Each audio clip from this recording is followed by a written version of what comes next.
welcome to the well-worn cobblestones of Stevie Gothling's Macabre memory lane. I would also like very much to thank my friend, renowned actor, cabaret performer, and entrancing raconteur, Michael McQuary, for generously contributing 2 of his own personal tales to this premiere episode. First up, a tale of spine-tingling mortal dread.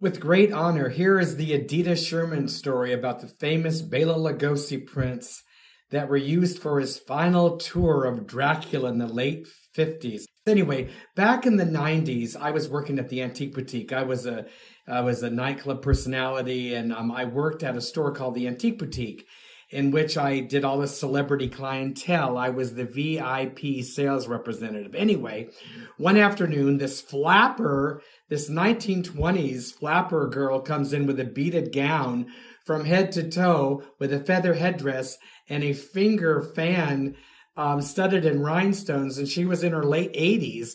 And I was like, wow, who are you? She goes, hello, I am Editta. And I said, Editta, you are a jewel. You're amazing. And she said, who are you? And I said, my name is Michael. I am the celebrity shopper here, and I'd love to be an extension of you. And you and I are kind of cut from the same tree or the same mirror or something. She laughed. She went, hoo-hoo. She said, Madonna didn't want to buy this gown. I thought it'd be perfect for her. And I said, well, you're much better in it than her anyway. And I know. And we went, hoo-hoo. And we wandered around. And she said, you're so charming. You're so nice. She said, would you like to have a cucumber sandwich with me tomorrow at high tea? I live at Carnegie Hall. And Bill Cunningham lives down the hallway from me. I said, what? You live at Carnegie Hall? She goes, come and let's have cucumber sandwiches and high tea. And I could show you sort of more of what I do. I photograph the stars in Hollywood. And I went, what? She goes, yes, I was the big photographer of the Hollywood stars. And I'm like, oh my gosh, okay, I am there tomorrow. Oh, goody. Really? You don't mind being with an old lady? I said, you don't mind being with someone who really cares about what you do because you're phenomenal. Oh, you're so sweet. So anyway. So I call on a payphone outside of Carnegie Hall the next day. And, she goes, come on up. And there's this little ricky-dicky old wrought iron elevator. So I get in there. The elevator opens to a ballroom, black and white tile, ginormous room with a big in the center of it, this wooden box with this giant lens in the middle of it. And I'm like, wow, look at that. That's amazing. And then behind this Chinese screen comes this woman, and she's just her. And I said, who are you? She goes, I know, I'm not wearing anything fancy. And I said, you look marvelous. She goes, oh, you're so nice. She goes, and I said, so are we really having cucumber sandwiches? She said, yes, they're right over here. And I looked up, and all along the top of the place, this wonderful apartment, are all these famous portraits framed beautifully.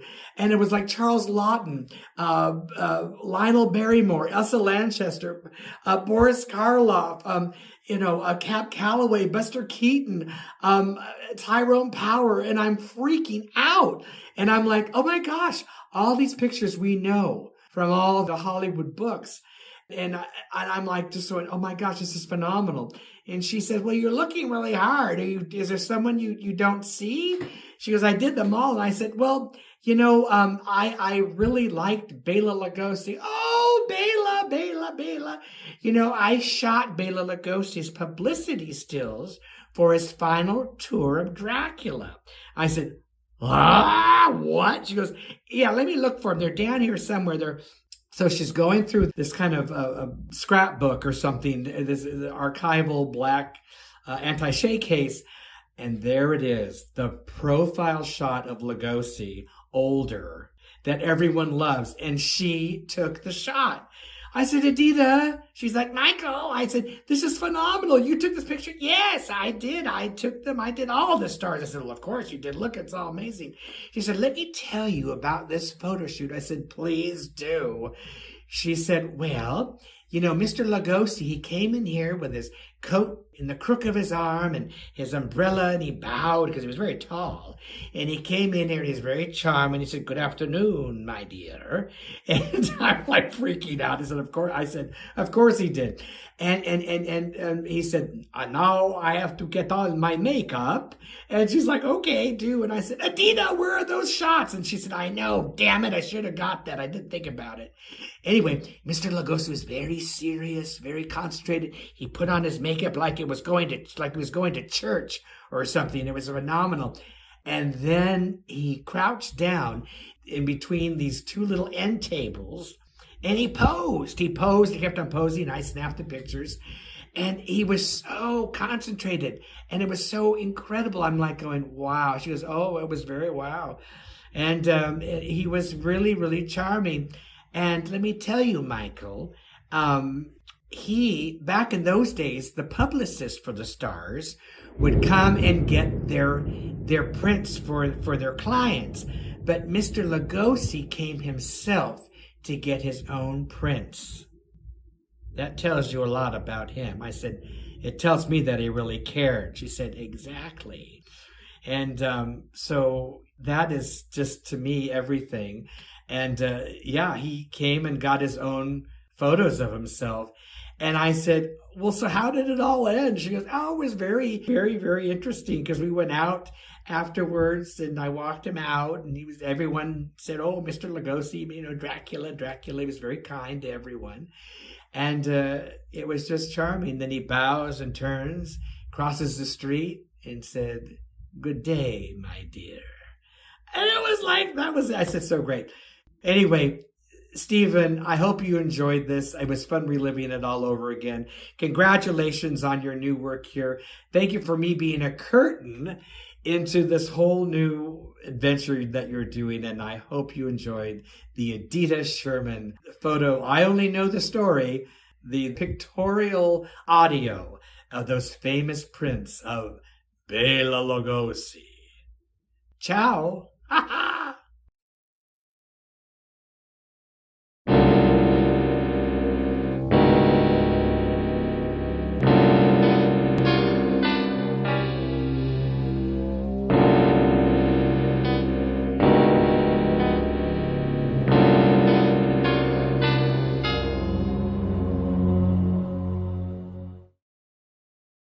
Hey, Stevie Gothling, here we are once again.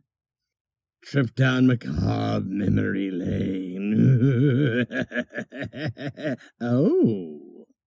Well, so this is a real fun one. Before I left New York to branch out, basically I moved to Kansas City, but I was in New York for about a long time, 40 years. Anyway, but after the end and my one-man shows and stuff like that, I was sort of kind of like a Mame Dennis, Picasso blue and black and blue period. And I would, I'd go out late at night and I would wander around and because I don't know, I was kind of depressed. Anyway, but on 6th Avenue, in the lower Manhattan, New York, 6th Avenue, between 10th and 11th Street was a bistro, a 24-hour French bistro.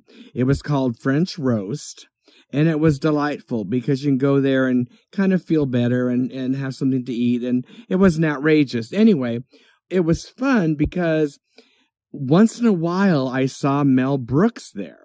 And he would, he'd go out around, this was late. It was 1:30 in the morning. And he was a night owl, I suppose, but he was with a couple of buddies, a couple of friends. And he lived kind of close to where I lived. I lived on 6th Avenue and 9th Street. I think he was on 10th in a brownstone. Well, I'd wander by and I'd look. He would always sit outside. I think he liked it outside. And no one seemed to bother him, of course, except me. I'd go, oh, and he'd go, ow, Michael McQuary. Doesn't anyone know who you are yet? And I went, well, do you want to do anything about it? And he said, "Oh, Michael, my friends are here. Can you please do that thing from Son of Frankenstein? I love it. I caught one of your shows on some cable, whatever, late at night." And I went, "Are you kidding? Really? You know who I am?" "Well, of course, you're Michael McQuary." And I went, "Oh my gosh." He went, "Yeah, right. My something." And he said, do it. And he said, "Hey, you have to watch this. You have to watch this," to his friends. So I would do the scene that Bela Lugosi did when he slid down the rope in Son of Frankenstein when young Frankenstein, and I'll tell you where this is going later. Anyway, this is what I did, and I'll try to show you or in this audio what he loved, and we'll get to that part. So he said, do it. And I went, oh man.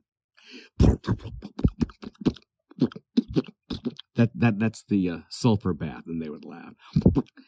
Dun dun dun dun dun dun dun dun dun dun dun dun dun dun dun dun dun dun. Hey, you! Come down from there. Dun dun dun dun dun dun dun dun dun dun dun dun dun dun dun dun. Bum ba dun. What? Who are you? My name is Igor. It's all right for you villagers to hate me, but killing me is another thing. No. I thought you came here to kill me. That's a fine how do you do. What are you doing in here? I was thrown in here long ago. Why? Because I stole bodies, they said. Well, what did you do? Why? Well, you see, they threw me in here. They hanged me once, Frankenstein. They broke my neck. And they cut me down. Well, I'm a doctor, but I can't fix the broken neck. No. Nobody can mend Igor's neck. It's all right. And I'd knock on my neck and make a sound with my foot. And he'd go, that's what it was like. Oh, that you do everything with nothing. Oh, you're so great. That's what it was like. I love it. Hey, what do you think I should do on Broadway next? Well, what did I just do? Yeah. Should I do Young Frankenstein? And the rest is history. There's the story. Stevie Gothling, you're great, and thank you. And your mother is the lightning. Excuse me. Bone get caught in throat.